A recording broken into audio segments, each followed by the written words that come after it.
Hey, here we are.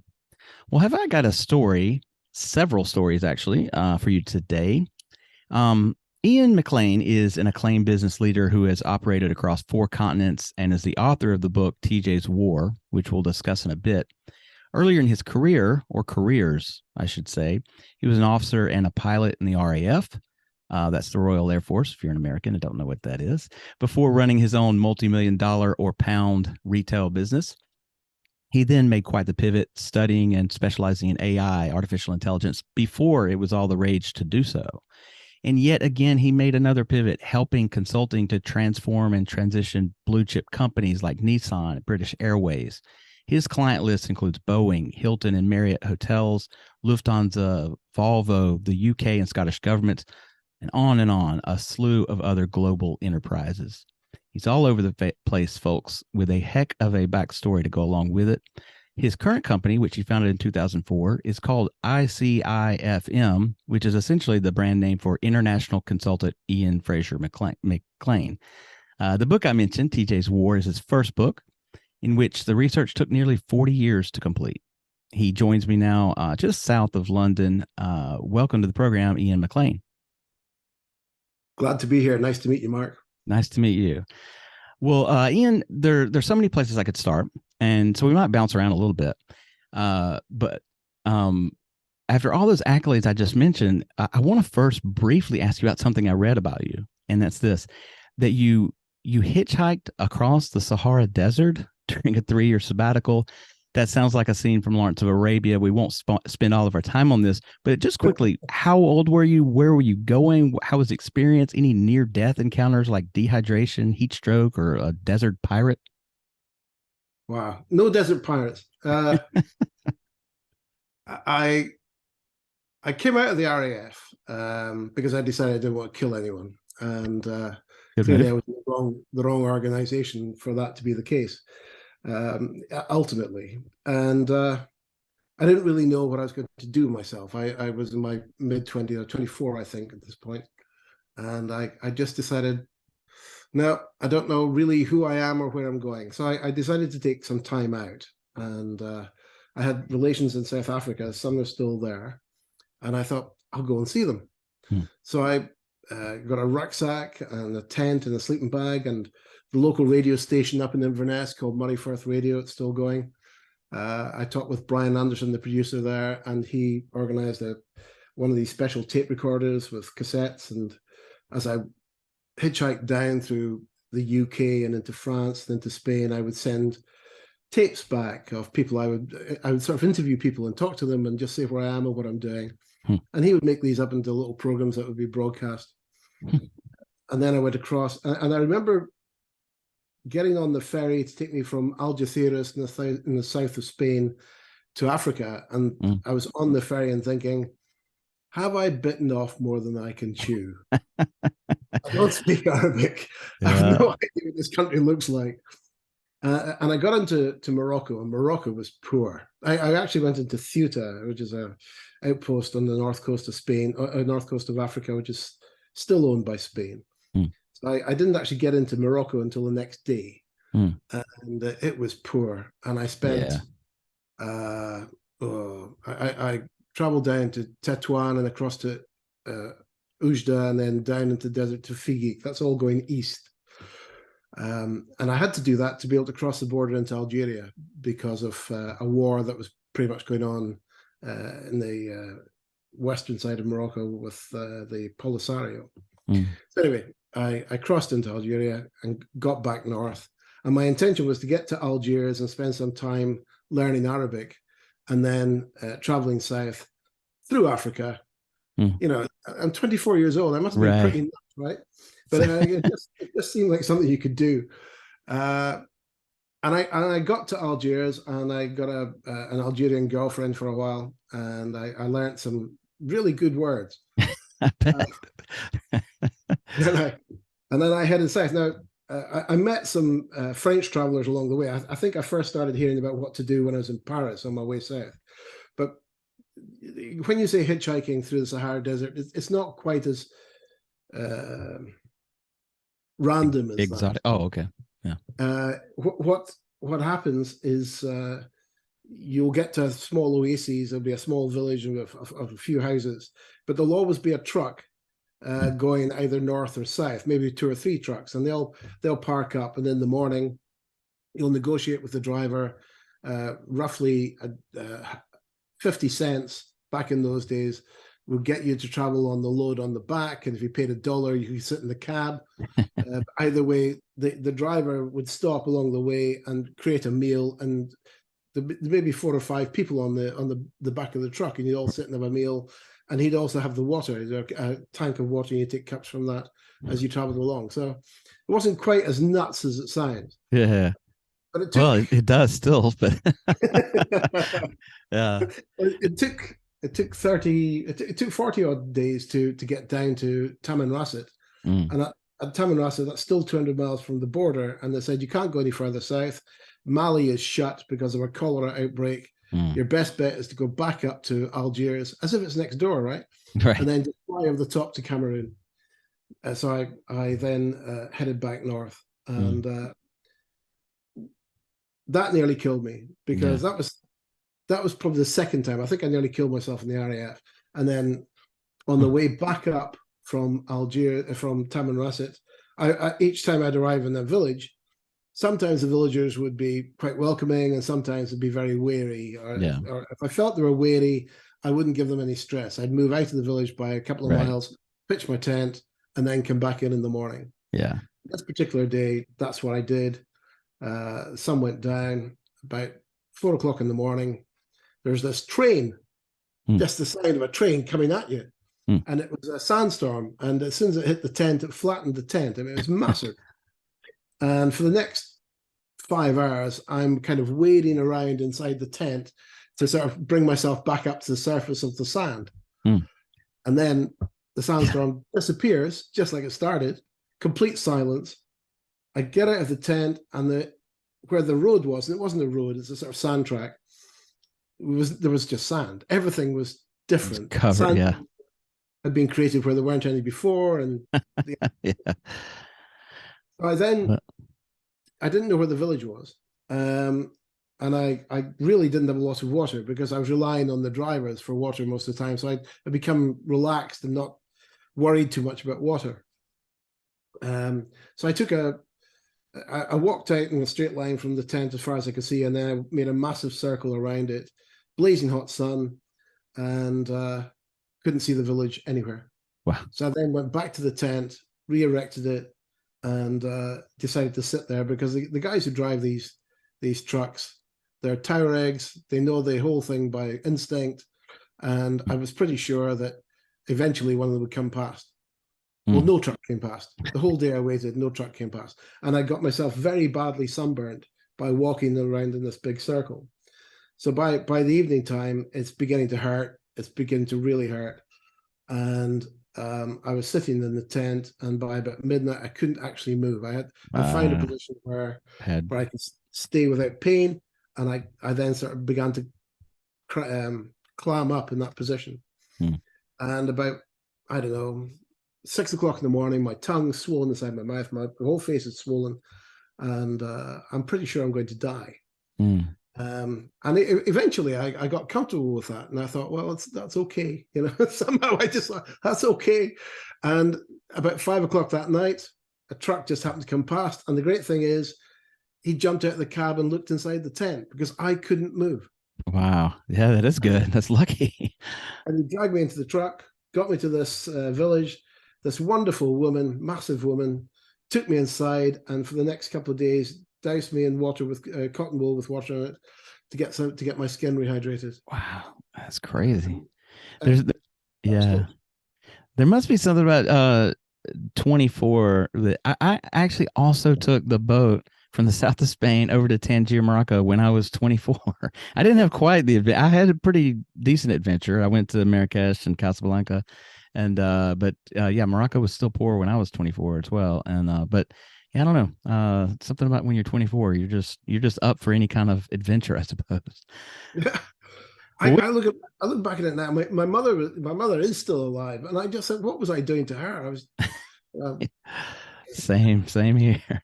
Well, I mean, we could have a whole episode on that, but let's get into some other stuff here.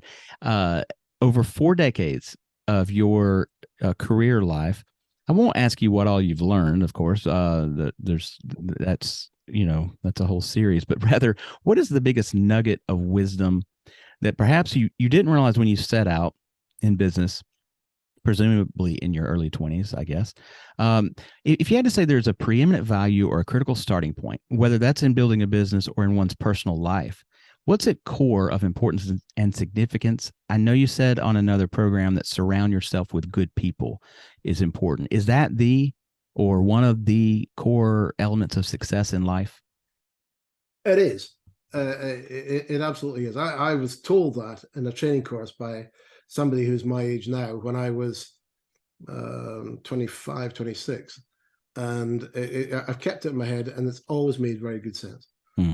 I think possibly the biggest nugget for me beyond that is in the RAF. It's a very structured organization, and you tend to believe that the people who are senior to you in rank know more than you do. Yeah. And you're kind of encouraged to believe that. I use courage in inverted commas there, and it takes time. It takes time to think for yourself. And I think that period of time when I did go off into the desert and other places, that was part of that restructuring that went on inside my head. Mm. And I've that come they to don't realize that they don't necessarily know more than you do, even though they're right. Well, yeah. that I didn't quite appreciate, but I began to gain more self-worth during that time.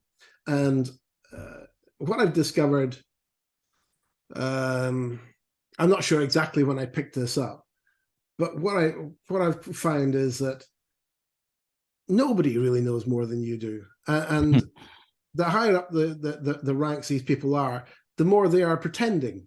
You know, that's the skill set that they've learned, is how to pretend that they know. That is the skill set. Yeah. And some of them are better than others. And the problem is that these layers, they tend to believe them. I'm generalizing. Some do and some don't. But the danger is that they begin to believe their own publicity. Yeah. And they sort of wind up going up their own backside, really. Yeah. And this happens to the people at the top, and it makes them more and more useless. And I was really surprised at just how useless a lot of people who are regarded as senior leaders are. Yeah. It's interesting you bring this up, because it comes out right away in the book. I mean, we'll transition to the book now. In the first chapter, TJ or John, this is your father. This is about your father, right? And I think they're in Norway on top of a mountain, and there's like a young captain or a lieutenant or something who's kind of, kind of knows or is acting like he knows it all because he's the CO, the commanding officer. But there's kind of this old sergeant that really has the wisdom there, or whatever. So it's interesting that you mentioned this in real life, because it comes out in your book as well. That's cool. I didn't spot that transition. Yeah. I didn't know if that was intentional or what, but no, it's good. So let's talk about the book. It's dedicated to, as I mentioned, and is about your father, TJ Thomas John Maclean. He's referred to a lot in the beginning simply as John, and later more as TJ. But let me say first, seriously, the book is beautifully written, and what I mean by that is it reads like a novel, not a biography. There's very vivid imagery in the prose.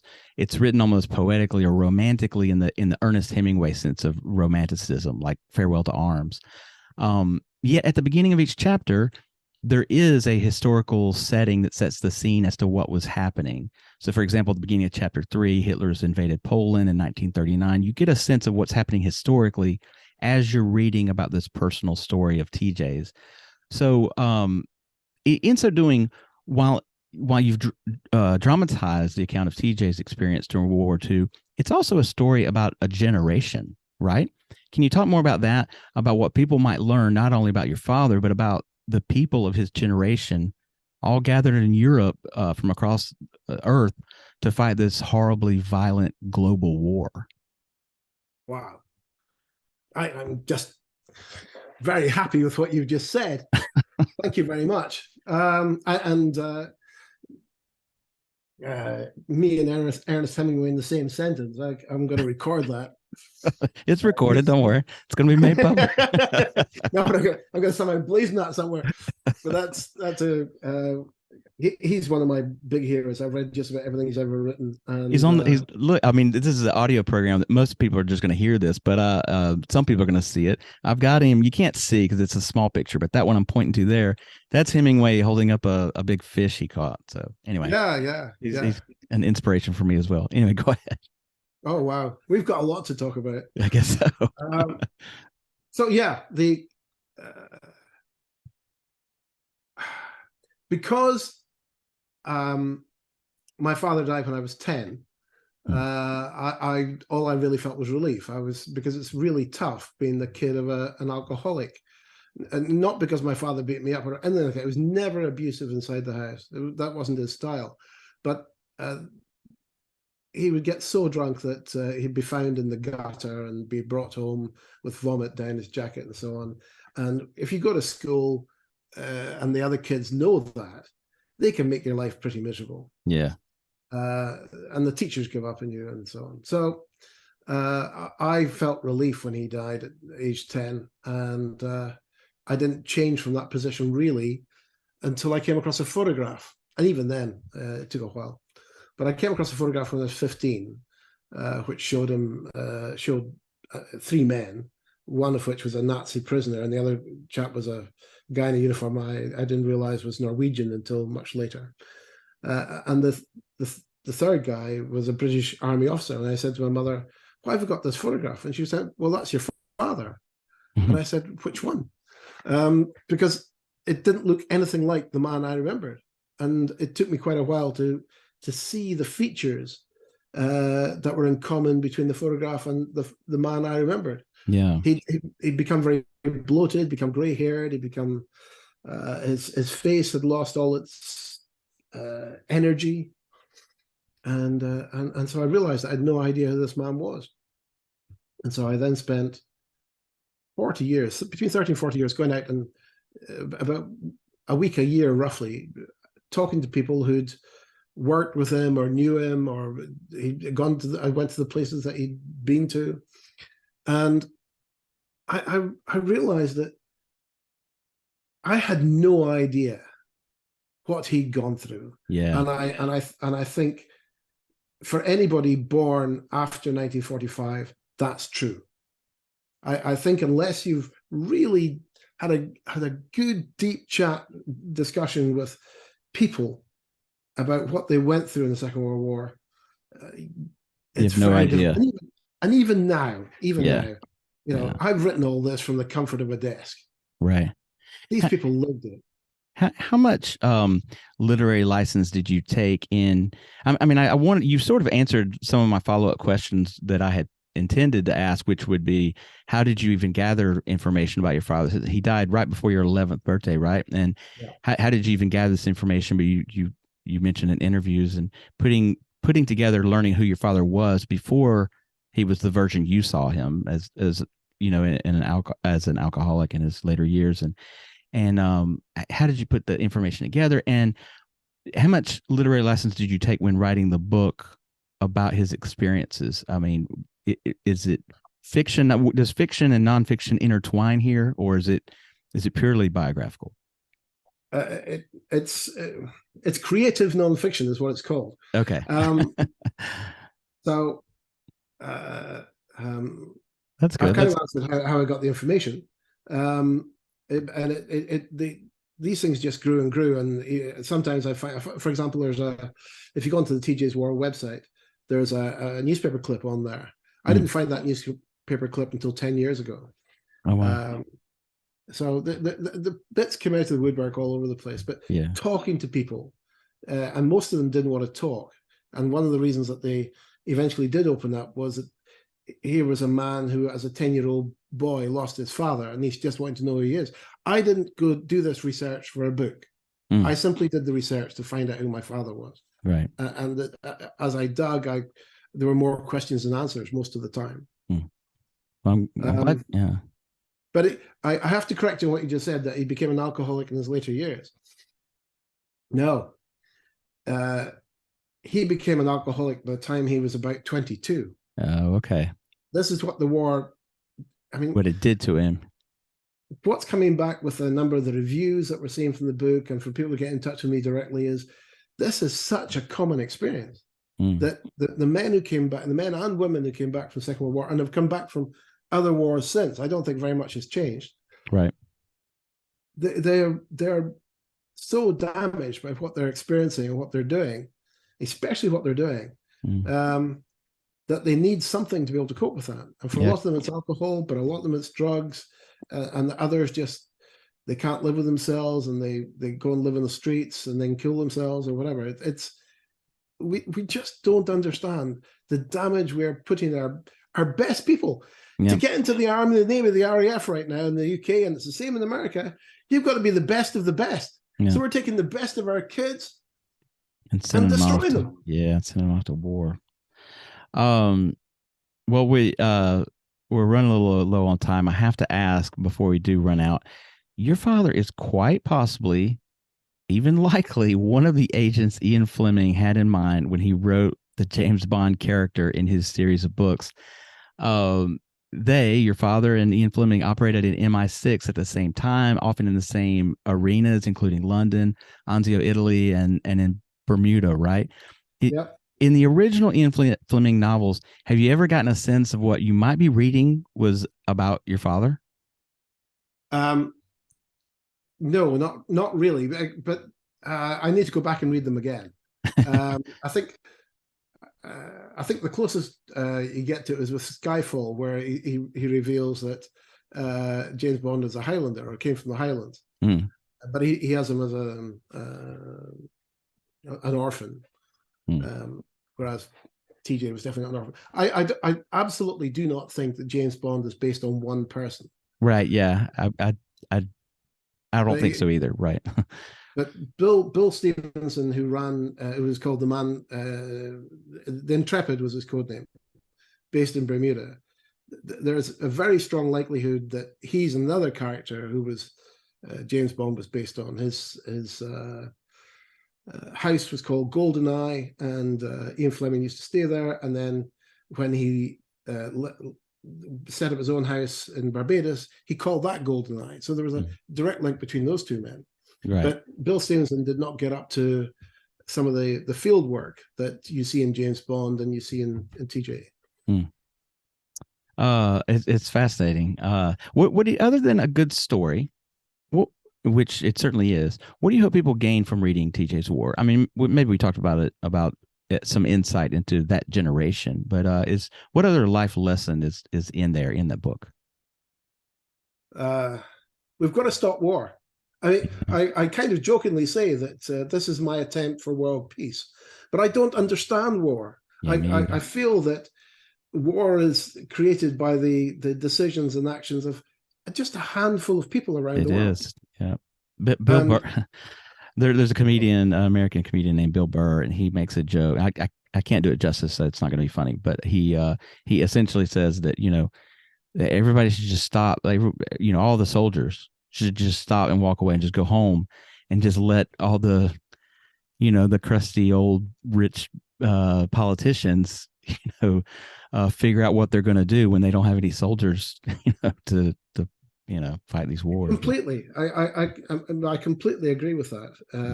yeah, I just think it's, I'll put down my gun if you put down yours, right. and that's the problem.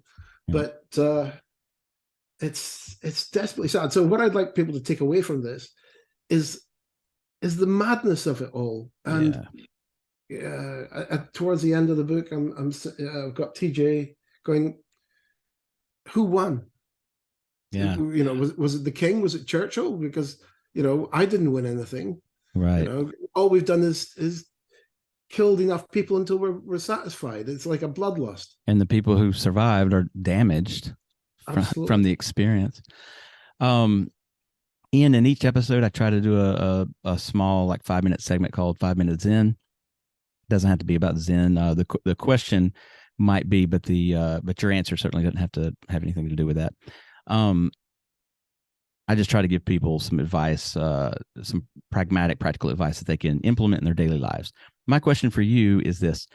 On the TJ's War website, you say that your favorite movie is Joe versus the volcano.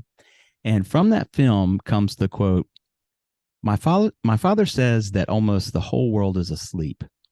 Everybody you know, everybody you see, everybody you talk to. He says that only a few people are awake and they live in a state of constant, total amazement. So, do you live in a constant state of amazement? And if so, how do you recommend folks who aren't there yet? How do you recommend they awaken and find that sense of constant awe as well? I kind of do. I kind of I do. believe you do. I actually believe you do. Yes. From what I know Uh, about you, I believe you do. um, one of the things that happened in the desert was that I get up in the morning just before the sun rose when Mm, I was in my tent. mm, And there are large sections of the desert which are completely flat, just sand. But overnight, the moisture lands on there as the air cools. It can get very cold. mm, But as the sun hits the sand, and it hits it all in one go, mm, the air, the moisture rises up from the sand surface like a blanket. And you mm. can actually, you might not see it immediately in front of you. You can definitely see it from about 20 feet away. And from there on out, just as it rises up, it's an amazing thing. Mm, And I thought, I wonder how many people have ever noticed that. I don't know. But mm. the world is full of just amazing stuff. And if you keep asking yourself, just how is that possible, or how did that happen? I just there aren't enough hours in the day to answer these questions. Right. So it's not so much even asking or answering how it happened. It's just maybe observing that, wow, this amazing thing There are is. so many amazing things. My big thing are big stones, right? I've been out to Peru. I've been out to Sacsayhuaman, which is 13,000 foot of a mountain. There's a wall. There's two walls there built of blocks of stones. Some of them weigh over 100 tons, and it's been there at least 600 years because the Spanish found it when they first arrived. But there was no way that the indigenous people of that time built it because they didn't have the tools or Mm, the architecture or anything else. So it's been yeah. there for a long, long time. Yeah. You can't fit a piece of paper sideways between these stones, and they're enormous Yeah. and so beautifully put together. So that's Peru. Have you been to the pyramids in Egypt? No, it's on the bucket list, but no. Oh my God, you've got to go. I know. They've got blocks of granite that can weigh up to 100 tons, and they're creating the ceiling of the king's chamber, which is about 100 feet above the ground. How the hell did they do that 5,000 years ago? Yeah. Uh, yeah, I actually had a planned trip to Egypt in '98, and I mean, right before I was about to go, there was this, like these tourists were gunned down. It was like there was Oh yeah, this, yeah, and so I changed my plans and right at the last second. But anyway, I got to make it.